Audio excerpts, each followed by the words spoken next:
Hi, I'm Adrian Miller, Executive Director of the Colorado Council of Churches and a James Beard Award-winning author. In this video series, we're going to look at one of my favorite subjects, food, particularly food justice and how it plays out in Denver. In the coming weeks, we're going to explore how the issues of hunger and other things related to food justice are happening in Denver and what we as followers of Jesus can do to really deal with this pressing issue in our community.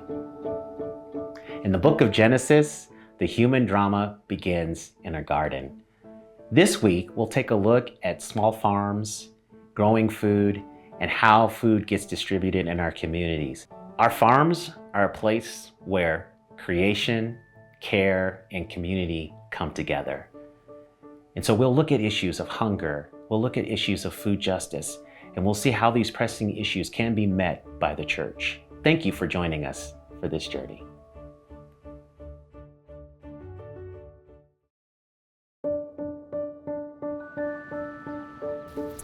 We're here at Common Name Farm in Lafayette, Colorado, and I'm Noelle Trueheart. I'm one of the owners. We grow about 3.5 acres of diversified vegetables. We sell for a CSA, farmers market, and wholesale. We operate our CSA at a sliding scale.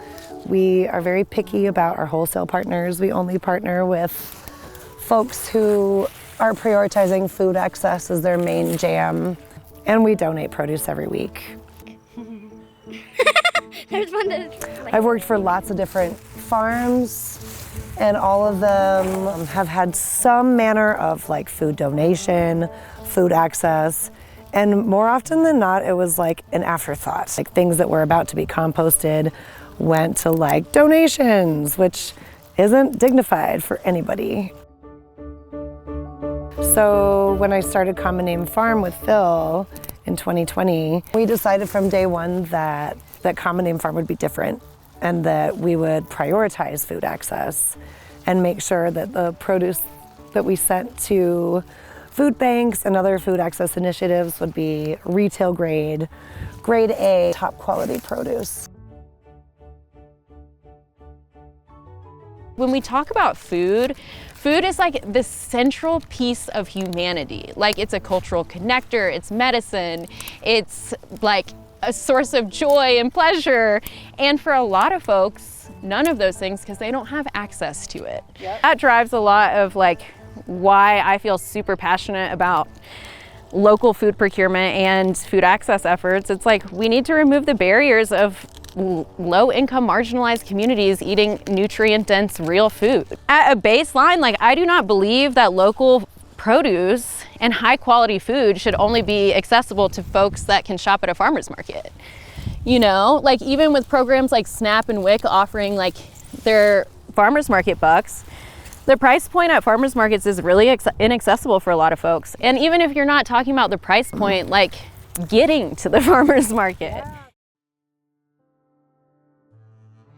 When I was a WIC participant 7 years ago, I was allotted all of $11 a month for fresh produce, 11 at the grocery store.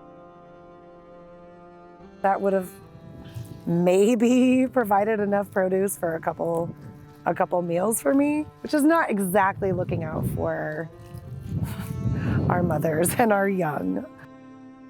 I think a big misconception is that hunger is all about food. There's so many pieces to the puzzle that aren't necessarily clear to those not experiencing it.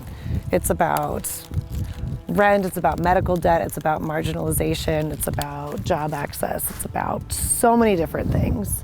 I watched my mom like crying because she ran out of milk and only had a quarter left in her wallet.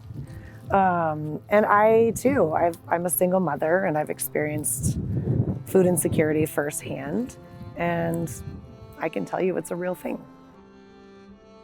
I've definitely had months even when I couldn't feed myself anything green, and I didn't feel as healthy because of it.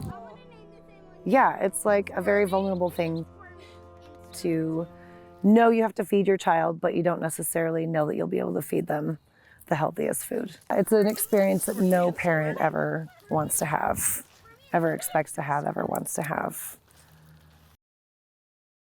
One of the reasons that we as a for-profit farm have been able to make a living, make a budget by selling to food access orgs is because of the Local Food Purchasing Act, which was dissolved earlier this year. So because of cuts of LFPA and WIC and now imminently cuts to SNAP, we're missing out on at least a third of our budget as a small farm. The way prices are, the WIC program was funding like full community supported agriculture shares for many years. And our farm sold between 25 and 50 of those shares every year of our existence. But that program was also cut this year. So we're still trying to find a way to reach these WIC families who don't have access to us any longer. There's so much parallel between food production and food access efforts, closing the gap there. It's like kind of the beating heart, the center of what we try to do. Go as local as possible. There are food pantries in every community and ask them what they need. It's like Noelle said, it is like they know what they need better than anyone. Get out there, get into your community, go humanize the problem, like serve the communities and the folks in your community who are experiencing hunger. Yeah, like go get that juicy human goodness and interact.